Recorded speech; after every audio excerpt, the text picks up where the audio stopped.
Oi, gente! No programa de hoje nós vamos falar sobre golpes no ambiente digital, sobre um projeto da PAI voltado para idosos, sobre os doutores palhaços e também vamos conversar sobre o luto.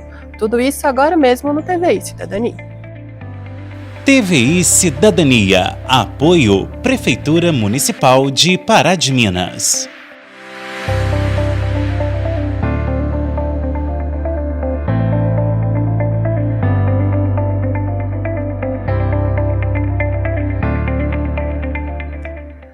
Olá, seja muito bem-vindo ao TVI Cidadania. Na semana passada a gente começou a conversar sobre golpes no ambiente digital e você sabe, né, que o golpe está aí e tem que tomar muito cuidado.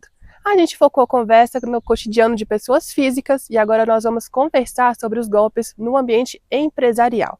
E a Sara Faria é quem vai trazer mais detalhes pra gente. Na semana passada, a gente pôde conversar um pouquinho mais sobre os golpes mais comuns para as pessoas. Nesta semana, a gente vai falar sobre as empresas, que também são muito vistas por esses golpistas. Aqui do meu lado, eu estou com o Reinaldo Galvão, ele que é consultor de TI, cientista de dados e também professor universitário. Reinaldo, conta um pouquinho mais sobre quais são os principais golpes que essas empresas e os empresários estão suscetíveis. Bom, para começar, a gente pode somar todos aqueles golpes que eu falei na semana passada para pessoas também valem para empresas, né? E empresas ainda têm um diferencial porque, como normalmente envolve mais recursos financeiros, então os golpes às vezes são muito mais elaborados. Hoje a gente tem visto muito golpe nas empresas de boletos falsos, de interceptação de boleto e mudança ali no destinatário do pagamento do boleto. Então a empresa tem que estar muito atenta ao pagar um boleto, conferir sempre se o destinatário daquele recurso é realmente o fornecedor. Então é uma questão muito recorrente, né? Tem muitas empresas também que hoje geram boletos em nome da empresa indevidos. Então se a parte financeira da empresa não está atenta, você acaba pagando serviços que não foram executados, serviços que não foram contratados pela empresa, né? Existem várias empresas que fazem isso. Uma questão muito perigosa quando envolve empresa também é sequestro de dados. Então a empresa ela tem que ter uma segurança interna muito bem feita para evitar que seus dados, que as informações que a empresa tem em seu poder, sejam criptografadas ou sequestradas e que o hacker peça um resgate. Esse resgate nunca deve ser pago, porque dificilmente vai reaver se acontecer alguma coisa desse tipo. Assim como você falou, são diversos tipos de golpes que as empresas estão suscetíveis a passarem, né? Mas, assim, como elas podem se proteger e de que maneira elas devem prestar atenção? Pois quando a gente fala no nível empresarial, né, essa segurança da cibernética, ela tem que ser uma segurança muito bem pensada, muito bem arquitetada, né? Eu acho que um profissional de TI aí faz um diferencial, um profissional que seja especialista em segurança, e para poder conduzir a empresa com as melhores práticas de mercado, com as melhores práticas de segurança, né? É essencial para as empresas, né?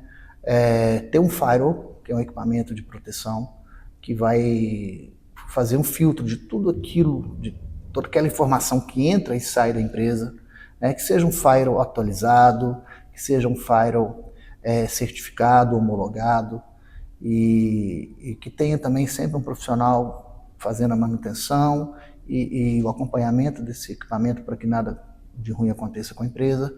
E também antivírus naqueles computadores que fazem transações financeiras. É necessário que a empresa tenha um plano de gestão de desastres. Então, se algum golpe acontece, se algum problema acontece, a empresa ela tem que saber como agir e tem que agir rápido. E um diferencial também que vale ser ressaltado é justamente olhando para os funcionários, um treinamento adequado, não é? Exatamente. Qualquer tipo de golpe cibernético, seja para pessoas, seja para a empresa, né? A finalidade é sempre ludibriar um ser humano, alguém que está ali operando algum sistema, né? A finalidade sempre é essa.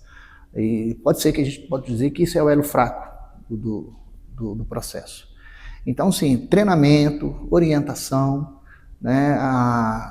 A empresa tem que estar sempre investindo nessa informação dos funcionários, quais são as melhores práticas, o que se deve fazer, o que não se pode fazer, né? Quais são os riscos de cada ação dela.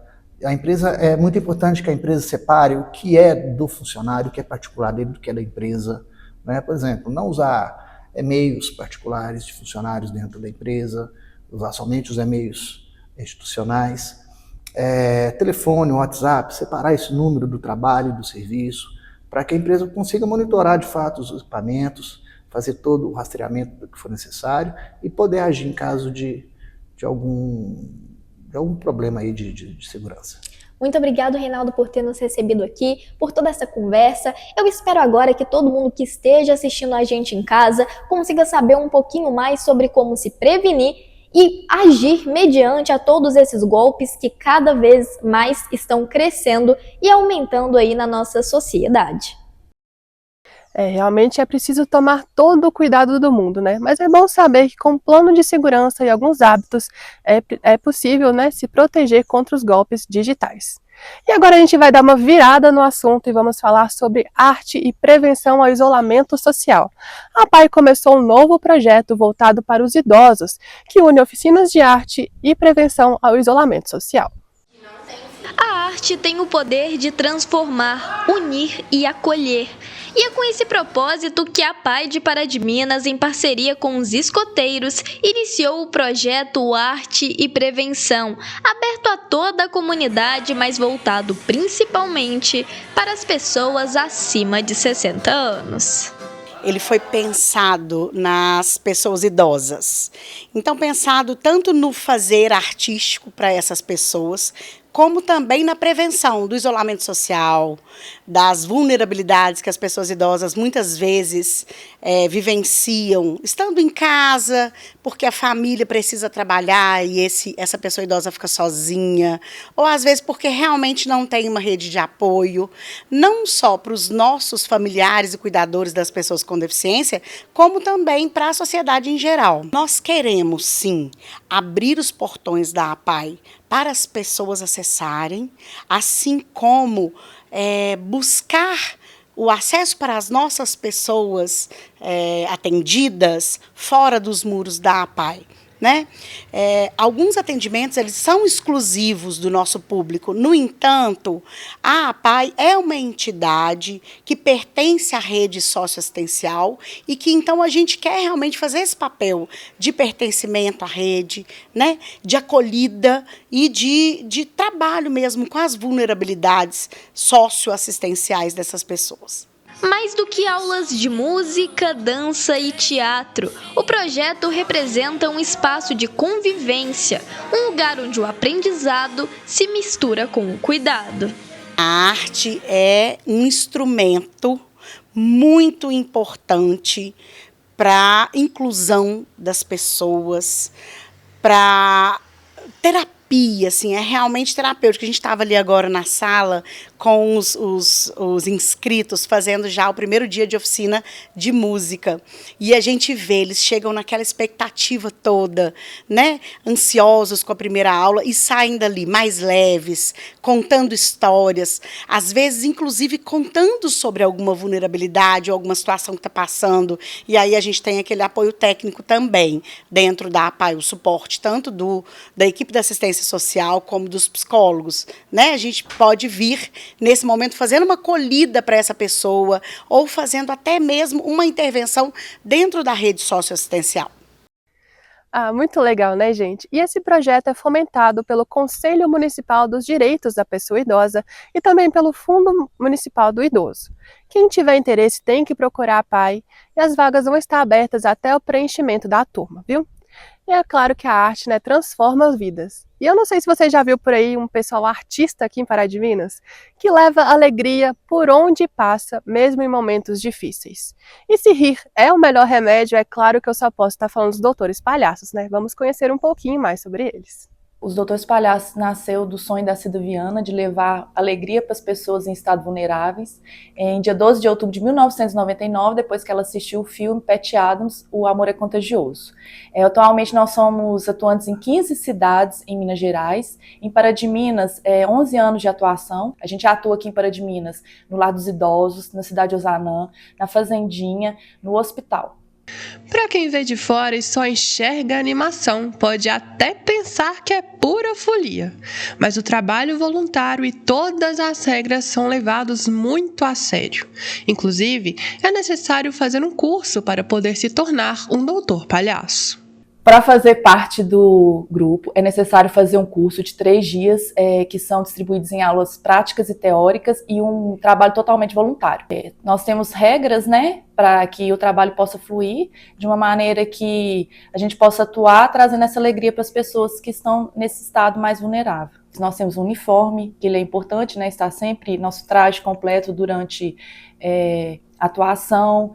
Temos como atuar com o paciente naquele estado, né? Isso tudo é aprendido durante o curso. A maquiagem, tudo é passado durante o curso, que hoje ele é ministrado pelas filhas da Cida, né? Infelizmente, hoje a Cida não está mais conosco, e o Matheus Gustavo, que também é pertencente ao grupo. Quem tem interesse em se comprometer com esse projeto deve ficar atento à abertura de inscrições nas cidades de atuação. As inscrições são abertas em 3 vezes, mais ou menos 3 vezes no ano, e acontece em todo o estado de Minas Gerais. A pessoa pode perfeitamente fazer um curso, por exemplo, em BH e atuar aqui, porque nem sempre quer dizer que o curso vai ser em Pará de Minas, né? Ele acontece nas 15 cidades que hoje tem participação dos doutores. E se você pensa que o engajamento dessa turma para nas visitas, está muito enganado. Todo ano eles apadrinham um projeto ou instituição para fazer um Natal aqui na cidade. Esse ano nós vamos fazer esse Natal na PAI, já é a 2ª vez que a gente faz o Natal na PAI. Ele vai acontecer no dia 13 de dezembro, na parte da manhã, e a gente conta com o apoio de toda a sociedade, né, para arrecadação dos refrigerantes que a gente precisa para esse momento. As doações vão ser entregues na própria sede da PAI. Ou a gente pode buscar também, aí quem puder, né, entrar em contato pelo Instagram dos Doutores Palhaços, que é Doutores Palhaços PM, a gente consegue buscar essas doações. Claro que quem recebe a visita desses doutores ganha uma dose a mais de carinho e alegria, mas os próprios doutores também são transformados pela atuação no projeto, mesmo que em alguns dias possa doer. Nós somos seres humanos, temos sentimentos, claro que tem aqueles momentos que a gente fica, né, bem sensibilizado, mas é importante também saber trabalhar isso, para a gente poder levar conforto para a pessoa naquela situação. Eu posso dizer, enquanto doutora, hoje todos os doutores palhaços têm um nome, tá? Eu não sou chamada de Thalita no grupo, meu nome é doutora K, e eu trago muito mais do que eu levo. A gente sai enriquecida, o aprendizado é sem palavras, é surreal. E entre tantas vivências, algumas histórias ficam marcadas. Para mim, ser doutor palhaço acho que eu não tenho nem palavras para falar. Eu tenho um momento que foi muito marcante na minha vida. Eu visitei uma senhora no final de 2017, ela estava num estado bem delicado, e eu conversei muito com ela, falei com ela que eu iria casar em 2018 e eu queria que ela fosse ao meu casamento. E a gente não fala nosso pessoal, né? Mas eu contei para ela que eu ia casar e falei que eu ia casar com um moço que trabalhava em uma farmácia. Passou um ano, um dia antes do meu casamento, meu telefone tocou e era essa senhora. Ela falou que ela ligou em todas as farmácias de Pará de Minas até encontrar meu noivo e que ela queria me contar que eu fiz um bem muito grande para ela, que ela estava recuperando, que ela não ia conseguir o meu casamento, mas ela nunca esqueceu daquele momento, né? E que ela desejava que eu fosse muito feliz. Isso para mim foi muito marcante. Posteriormente, meu casamento, nós fomos um grupo, visitamos ela em casa. Hoje, infelizmente, ela não está na mesa entre nós, ela faleceu, mas assim, foi muito marcante para mim. Pensar que aquele momento foi significativo para ela, né? E ela teve essa preocupação em ligar e me procurar e trazer isso para mim. Realmente um trabalho muito bonito e necessário, né, gente? E é incrível pensar como um pouquinho do seu tempo pode fazer tanta diferença na vida das pessoas.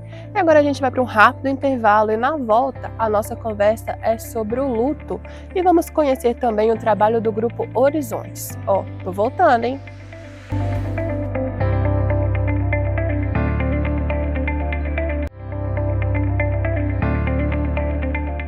Estamos de volta com TVI Cidadania e agora nós vamos conversar sobre o luto, um período que pode ser muito sensível para algumas pessoas. Só quem já perdeu um ente querido sabe como é, né? E aqui em Pará de Minas existe o grupo Horizontes, que atua como um apoio às pessoas enlutadas e conta até com a participação de 2 fofurinhas. Vamos conhecer agora. A proximidade do dia de finados pode chamar a atenção para um assunto que é evitado por muitos: a morte.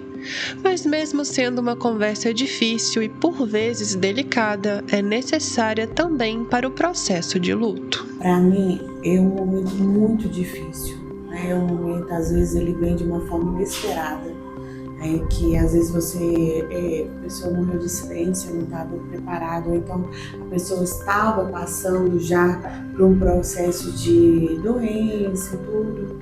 Não é que ameniza, né? Mas você vai passando com mais serenidade, você vai entendendo aquele processo. Então, esse momento que a gente vive do luto, ele tem que ser elaborado, a pessoa tem que sentir aquele momento. Você tem que chorar, né? Você tem que realmente revisitar. E eu não falo que não é que a gente vai aceitando, mas de uma forma que a gente vai entendendo. A partir do momento que você começa a entender o que você está passando naquele momento, você começa a trazer um caminho de ressignificar. Como que eu vivi com aquela pessoa, né? Quais os momentos ali que eu quero valorizar o legado daquela pessoa que se foi. São muitos pontos assim para a gente colocar, porque cada pessoa vive o luto de uma forma, o luto é único para cada indivíduo. Então, para mim te falar assim, eu não consigo categorizar todos, mas eu te falo que se fosse uma premissa que eu pudesse deixar, é que as pessoas realmente vivessem o seu luto, realmente, conseguissem entender e elaborar, não fugir dele, porque senão lá na frente, passado alguns anos, você vai entender que algum problema que você está passando na sua vida pode ter acontecido por aquele luto que você, não, tá tudo jóia, tá tudo bem, né, e não é assim. Então a gente tem que realmente entender esse momento, que é um momento difícil, né? Então a gente trazer a nossa finitude para mais perto da gente. Tem uma frase que eu gosto muito de falar, que quanto mais eu falo sobre a morte, mais eu valorizo a minha vida. E é fato. Quanto mais eu estudo sobre o morrer, mais eu valorizo o presente, que é realmente um presente, é uma dádiva de Deus. E com isso eu consigo criar memórias afetivas com quem eu passo. E pensando em ajudar as pessoas a elaborar melhor o luto, foi criado o Grupo Horizontes, que hoje trabalha com atendimentos em grupo e individuais para todas as idades. Cuidar, ela tem esse lado de não só cuidar da pessoa que faleceu, mas cuidar das pessoas em vida. Nisso a gente viu a necessidade que as famílias ficavam muito emocionalmente abaladas, e eu quis trazer um grupo de psicólogos para poder fazer esse apoio ao luto em grupo. Ele funciona da seguinte maneira: passado 15 dias que a pessoa falece, as psicólogas vão na casa da pessoa que veio aqui comprar, né, para ser atendido pelos agentes funerários. A gente vai, conversa com a família, vê a necessidade, né, como que está essa família, né, como que está esse sentimento, quem está precisando de atendimento psicológico. Todo esse atendimento é gratuito. Então, são encontros de 4 semanas, e as famílias vêm aqui, eu vou te contar que eu perdi meu pai, você vai contar quem você perdeu. Então, assim, esse conjunto, né, eu escutando a forma e tudo, esse encontro vai ajudando cada pessoa a entender, nossa, às vezes uma fala que eu falei te lembra um momento que você viveu com aquela pessoa que se foi. Então, assim, um vai ajudando o outro. E é muito bonito de ver, sabe? No final do grupo, a gente não fala que aqui, nossa, fez o grupo, você melhorou. Não, a gente ajuda no processo. Pode ser que para frente você precise de mais atendimentos psicológicos para você elaborar de uma forma mais completa, né? E ao longo dos atendimentos, o olhar de cuidado permaneceu atento. E a gente percebeu em 2019 a necessidade de crianças. E aí a gente começou a fazer o grupo de crianças. Mas o primeiro atendimento assim que a gente fez, chegou uma criança que ela tinha 5 anos de idade e que ela não falava. Ela tinha perdido o pai e ele estava muito sentido com isso. O pai era tipo assim, o ídolo dele. E aí eu fui para casa e falei assim, gente, esse menino não fala, que agonia, né? Que tristeza. E a mãe falou assim, nossa, dona Ina, ele tá muito triste, ele não quer brincar, ele não quer falar. E eu fui para casa, liguei para um amigo meu, falei assim, eu tinha acabado de perder minha avó, que ela chamava Margarida, ela tinha 100 anos de idade, e ela gostava muito de contar histórias, e eu falei assim, nossa, podia fazer uma homenagem à minha avó? Minha avó contava história, eu podia contar história para essas crianças. Esse amigo meu, Carlos, pegou, me vestiu de Margarida. Cheguei na outra semana, a criança olhou para mim e falou assim, gente, quem que é essa mulher, né? E aí eu comecei, sentei no chão e falei assim, olha, eu perdi meu pai, contei a história do meu pai para ele, contei a história da minha avó. E esse menino foi entendendo, né? Criou assim, uma empatia ali, como diz, ela também passou pelo que eu tô passando. E a gente foi trabalhando isso, fomos vendo que estava dando certo. Comecei a fazer aula de teatro para poder trabalhar com as crianças esse comportamento, né, de teatral, porque eu nunca tinha feito aula de teatro, e com o Zé Roberto, escritor, e ele me apresentou a escrita, né, e eu escrevi os 2 livros. Aí eu escrevi o primeiro, que é a Tia Margarida, que conta as perdas que essa tia Margarida, no caso eu, passei pela minha vida. E o Tia Margarida, a cachorra Serena, que conta a história da nossa Golden Retriever, que é a Serena, que é a nossa gerente de acolhimento aqui na empresa, que faz um trabalho terapêutico. Além dos atendimentos infantis no Grupo Horizontes, a Janaína também vai a escolas fazer contação de histórias e conversar sobre o luto com as crianças. É um projeto social que eu vou às escolas, né? Faço a contação de história, converso de forma lúdica sobre o luto com as crianças e faço a distribuição de livros. Já foram distribuídos por volta de 16 mil livros, né, no nosso Centro-Oeste Mineiro. E é um trabalho que eu tenho muito retorno, tanto nas redes sociais da Cuidar Assistência, quanto nas minhas, de pais e mães falando que, nossa, obrigado, porque quando eu fui ler um livro com meu filho, eu tive a oportunidade de falar de um assunto que para mim é difícil.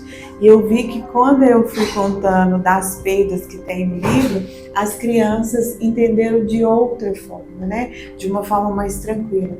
Eu gosto muito de falar que para o adulto, o luto é mais difícil porque a gente tem muito apego, tem muito tabu, a gente não quer falar de coisas difíceis. E a criança tem uma elaboração muito diferente da nossa, né? Elas não têm essa coisa do apego que a gente tem. Então, o que a gente percebe nos grupos de apoio quando é infantil, as crianças, não é que é mais fácil, mas elas entendem melhor esse momento que elas estão vivendo. Então, assim, é muito importante os pais, quando forem contar a notícia da morte de alguém que ama, né, para essa criança, ser um adulto tranquilo, que não cause um trauma nessa criança na hora de contar.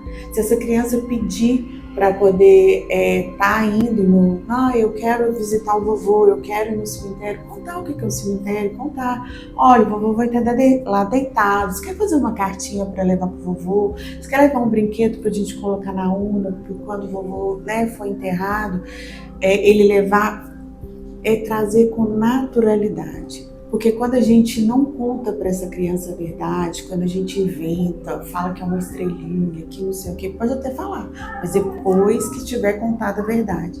Porque imagina se eu viro para você e falo assim, eu vou te contar uma coisa, aí eu não te conto.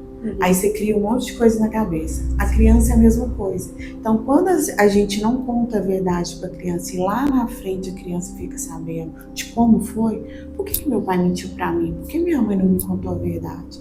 E como em todo projeto social, quem trabalha e doa o seu tempo em prol de outra pessoa acaba recebendo muito também.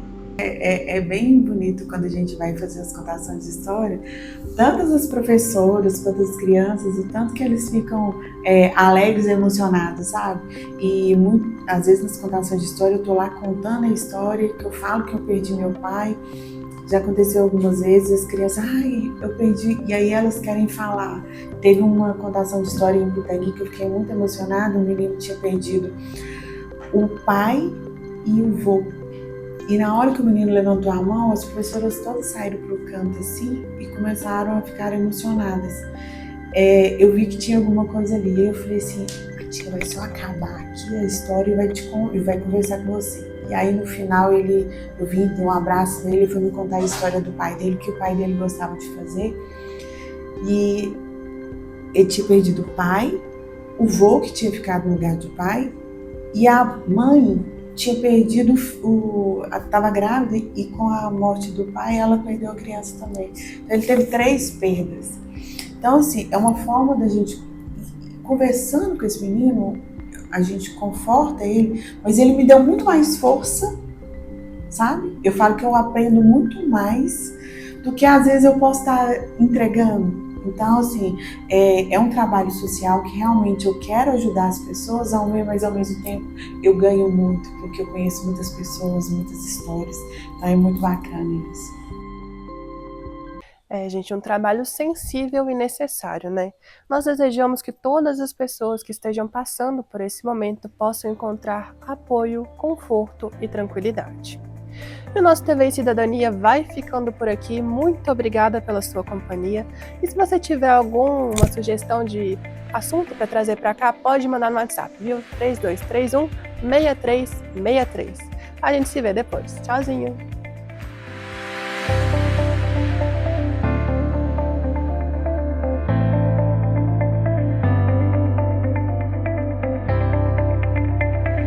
TVI Cidadania. Apoio Prefeitura Municipal de Pará de Minas.